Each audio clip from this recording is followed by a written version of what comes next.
आज 2 अक्टूबर 2024 को पूरा भारतवर्ष सरलता सादगी के मिसाल भारत के दूसरे प्रधानमंत्री लाल बहादुर शास्त्री जी की भी हम जयंती मना रहे हैं। महात्मा गांधी जी की जयंती के साथ साथ लाल बहादुर शास्त्री जी की जयंती भी मना रहे हैं। तो मैं एक बार आप सभी को लाल बहादुर शास्त्री जी की जयंती पर बहुत बहुत शुभकामनाएं देता हूं। महात्मा गांधी जी की जयंती पर आप सभी को बहुत बहुत शुभकामनाएं देती हूं।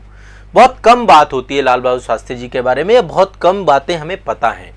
आप सभी को ये तो पता है कि बहुत रहस्यमयी मृत्यु हुई थी इनकी, देश के लिए ही इन्होंने प्राण न्यौछावर कर दिए। ताशकंद में थे उस समय ये।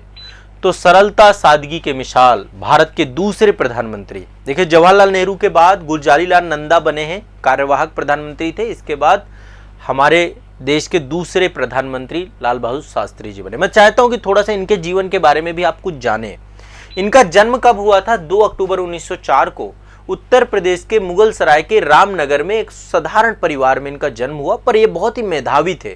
बहुत ही मेधावी होने के साथ साथ जो सबसे बड़ी बात थी, जो सबसे बड़ी खासियत थी लाल बहादुर शास्त्री जी की, इनमें आत्मसम्मान कूट कूट के भरा हुआ था। मात्र 10 साल की उम्र में ही 6ठी कक्षा उत्तीर्ण कर ली थी उस समय इन्होंने। फिर आगे की पढ़ाई के लिए बनारस पहुंचे। विद्यार्थी जीवन में ही राष्ट्रभक्त और शहीदों के बारे में लगातार पढ़ते रहते थे और देश के स्वतंत्रता संग्राम के विषय में इन्होंने बहुत अच्छे से पढ़ना, जानना, समझना चालू किया।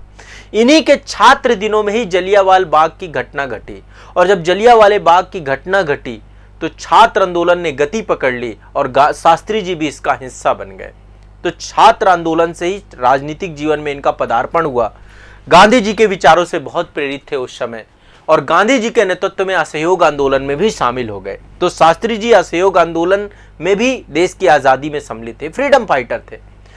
और मात्र 16 वर्ष की आयु थी उनके असहयोग आंदोलन के समय, जब गांधी जी ने पूरे देश को कहा कि देशवासी, देखिए कितना, मतलब इनके लिए बहुत बड़ी बात है कि आज गांधी जी के साथ साथ शास्त्री जी का, दोनों का कद मैं बराबर ही मानता हूं। मैं शास्त्री जी का कद नीचे नहीं मानता हूं, क्योंकि इन्होंने जो देश के लिए किया गांधी जी जैसा ही किया।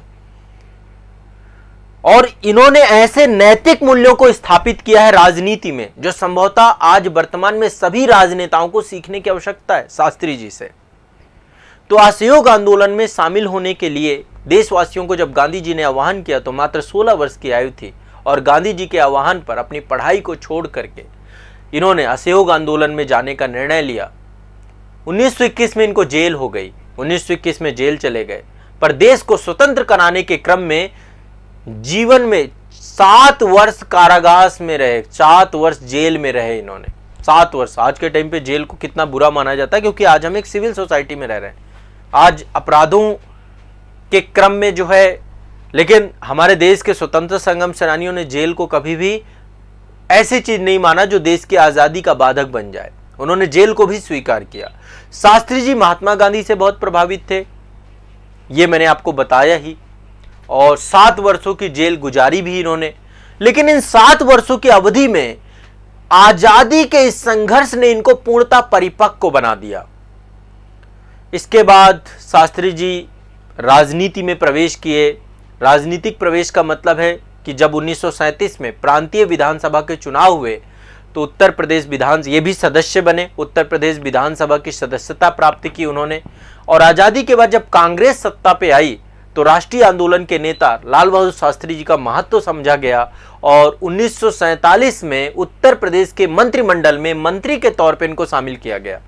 तो उत्तर प्रदेश के मंत्रिमंडल में 1947 में जब देश आजाद हुआ तो इनको रखा गया।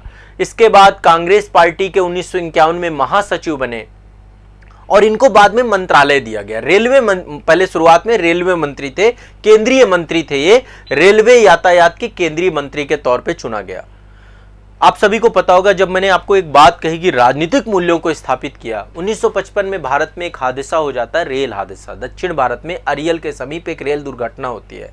आप सभी को पता है आज के टाइम पे कितनी दुर्घटनाएं होती हैं आए दिन। आज डिरेल हो गई, आज ट्रेन जो है पलट गई, आज ये ट्रेन इससे भिड़ गई, कितनी रेल हादसे होते हैं। लेकिन 1955 में एक बहुत छोटी सी घटना थी, बहुत बड़ी घटना नहीं थी, लेकिन कई सारे, जब देखो रेल हादसा होने का मतलब है बहुत सारे लोगों का जीवन संकट में पड़ जाना। तो दक्षिण भारत में अरियल के समीप एक रेल दुर्घटना हुई, बहुत सारे लोग उसमें हताहत हो गए, जिसमें इन्होंने स्वयं को जिम्मेदार मानते हुए रेल मंत्री के पद से इस्तीफा दे दिया। आज के टाइम पे कोई चपरासी के पद से इस्तीफा नहीं देता है, रेल मंत्री के पद से इस्तीफा दे दिया।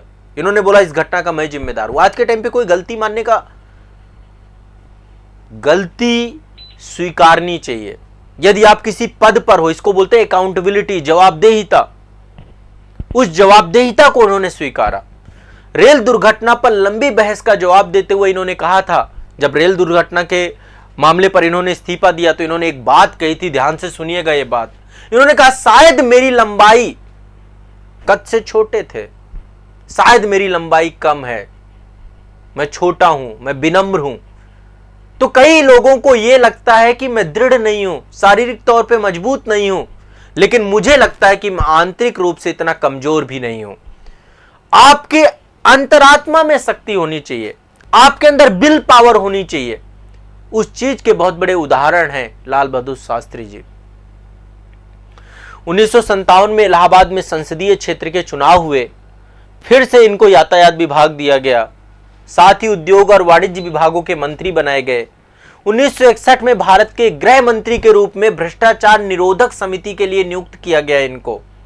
इसी समय भारत युद्ध, चीन, आपको भारत और चाइना के बीच में युद्ध हो गया, ठीक है। नेहरू जी के मंत्रिमंडल में थे ये, नेहरू जी के मंत्रिमंडल के साथ जुड़े हुए थे।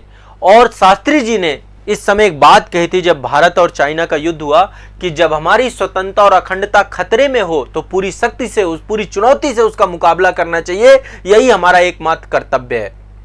हमें एकजुट होना चाहिए, हमें अपेक्षित बलिदान देने के लिए तैयार रहना चाहिए, ताकि उस चुनौती को हम बेहतर तरीके से मुकाबला कर सकें। और यह चीज दिखती है 1965 के युद्ध में, जब ये स्वयं देश के प्रधानमंत्री थे। शास्त्री जी ने समाज के वंचित वर्गों के लिए भी बहुत सारे काम किए। लाला लाजपत राय के द्वारा एक संस्था बनाई गई थी, आप सभी को पता होगा, servant of India society. Servant of India society Gopal Krishna Gokhale ji ने बनाई थी क्या, मैं एग्जैक्टली नाम अभी बोल रहा हूं किसने बनाई थी, आप लोग एक बार देख लीजिएगा। उसके सदस्य रहे, उस दिशा में बहुत काम किया इन्होंने, लोक सेवा मंडल के सदस्य रहे, सर्वेंट ऑफ इंडिया सोसाइटी के सदस्य रहे ये। बाद में उस सोसाइटी के अध्यक्ष भी बने। और ये किसानों से जुड़े हुए थे, युवा वर्ग से जुड़े हुए थे। ये देश की आर्थिक समृद्धि, देश को आत्मनिर्भर बनाना चाहते थे। तभी इन्हीं के समय काल पे आपने देखा जय जवान जय किसान का नारा इन्होंने दिया। ये चाहते थे कि देश आत्मनिर्भर हो जाए। पहले हम कृषि आयातों पर निर्भर थे, तो इन्होंने देश के किसानों को एम्पावर्ड करने की बात की। इन्हीं के टाइम पे हरित क्रांति की विचारधारा, हरित क्रांति देश में शुरुआत इन्हीं के टाइम पीरियड पे होती है। तो जय जवान जय किसान, यानी देश के जो किसान है, देश के अन्नदाता है। आज भी आप जो बजट आता है, आप बजट में देखते हैं ना, अन्नदाता शब्द लिखा हुआ है, वो यहां से उपजा। यहां पे इन्होंने प्राथमिकता दी किसानों को, देश को आत्मनिर्भर बनाने के लिए इन्होंने पहले चालू की। तो शास्त्री जी ने एक तरफ तो देश की सैनिक शक्ति, चूंकि देश उस समय संकट में था, पाकिस्तान के साथ युद्ध चल रहा था, चाइना से ऑलरेडी हम एक युद्ध हार चुके थे, तो सैनिक शक्ति को बढ़ोतरी करने का काम किया। दूसरी तरफ देश की आर्थिक समृद्धि, देश को आर्थिक तौर पे आत्मनिर्भर करने की बात की।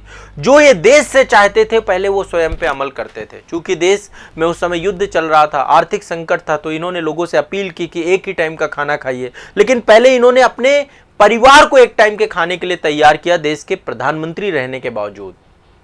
शास्त्री जी के टाइम पीरियड पे ही आज आप लोग अमूल के बारे में सुनते हैं ना, अमूल, इन्हीं के टाइम पीरियड पे अमूल दूध सहकारी समिति बनी आनंद में, गुजरात में। श्वेत क्रांति के समय इन्हीं का ही देन है श्वेत क्रांति। इन्हीं के टाइम पे राष्ट्रीय डेयरी विकास बोर्ड बनाया गया, नेशनल डेयरी डेवलपमेंट बोर्ड बनाया गया इन्हीं के टाइम पीरियड पे। तो श्वेत क्रांति, हरित क्रांति, इन सब के एक तरीके से प्रणेता हैं। दुग्ध उत्पादन में देश को अग्रणी रूप में बनाने में सोच इनकी थी। तो ये सब से जुड़े हुए हैं। देश में खाद्यान्न संकट रहा तो हरित क्रांति लेकर आ गए। देश में दुग्ध क्रांति को भी बढ़ावा इन्हीं के द्वारा दिया गया। आज हम खाद्यान्न का निर्यात कर रहे हैं ना, बहुत बड़ी देन है शास्त्री जी की। शास्त्री जी हमेशा अपने पड़ोसी देशों के साथ शांति बनाए रखना चाहते थे, लेकिन यदि कोई युद्ध में ही उतारू हो जाए तो उसको फिर पूरी तरीके से चुनौती भी देते थे। जब पाकिस्तान ने युद्ध किया, घुस के मारा इन्होंने, और आप सभी को पता होगा पाकिस्तान लाहौर तक कब्जा कर लिया था, शास्त्री जी के टाइम पीरियड में लाहौर तक कब्जा कर लिया, हमारी सेना लाहौर तक प्रवेश कर गई। बाद में युद्ध विराम हुआ, ताशकंद समझौता, उस समय सोवियत संघ की मध्यस्थता में ताशकंद में एक बैठक हुई। 10 जनवरी 1966 को पाकिस्तान के राष्ट्रपति मोहम्मद अयूब खान के साथ युद्ध को समाप्त करने के लिए ताशकंद घोषणा पत्र हुआ। लेकिन एक आकस्मिक घटना हुई, 11 जनवरी 1966 को ताशकंद में ही इनका निधन हो गया। लेकिन पूरा भारत, पूरा देश कई वर्षों तक, आने वाले सदियों तक शास्त्री जी की निस्वार्थ सेवा, उनकी कर्मनिष्ठा, उनकी ईमानदारी, उनकी करुणा, इन सभी को लेकर के हमेशा कृतज्ञ रहेगी। और जो उनके विचार हैं, जो उनके कार्य हैं, उन कार्यों से हमेशा खुद को जो है हम क्या करते रहेंगे, खुद को ओतप्रोत करते रहेंगे और उनके विचारों से जुड़े रहेंगे, सीखते रहेंगे। जो राजनीतिक मूल्य इन्होंने इस्टेब्लिशमेंट किए, तो गांधी जी की जो राजनीतिक शिक्षाएं रहीं, उन्हीं को एक बार जो है इन्होंने एक साथ अपने साथ जोड़ करके रखा। तो गांधी जी जैसे समान विचारों वाले लाल बहादुर शास्त्री जी भारतीय संस्कृति के एक श्रेष्ठ पहचाने का मूल धरोहर है और भारत रत्न से भी इनको नवाजा जा चुका है, ये भारत रत्न भी रहे हैं। तो शास्त्री जी के आज के इस जन्म दिवस पे, इस जयंती पर इनके मूल्यों को आप समझिए, जानने का प्रयास करिए, इनके दूरदर्शी दृष्टिकोण को समझिए, कैसा भारत चाहते थे। कल के दिन आप लोग IAS PCS बन करके इस भारत के, तो हमारे लिए एक बहुत बड़े लीडर के तौर पे हैं। देखिए, जो भी आप पढ़ते हैं, चाहे महात्मा गांधी जी के बारे में पढ़ें, चाहे आप लाल बहादुर शास्त्री जी के बारे में पढ़ें, जवाहरलाल नेहरू जी के बारे में पढ़ें, इनके योगदान को हमें क्या करना है, हमेशा उससे सीखना है। कैसे इन्होंने एडमिनिस्ट्रेशन को सर्व किया, कैसे प्रशासन को बेहतर किया, कैसे देश का जो है आप देश के लिए अपना सर्वस्व निछावर कर दिया, वो त्याग, वो मूल्य, वो सारी चीजें हमें इनसे सीखनी है। ठीक है, तो आज के दिन में जो है आप सभी को शास्त्री जी के बारे में पढ़ना चाहिए, जानना चाहिए और इनको समझना चाहिए। ठीक है, चलिए।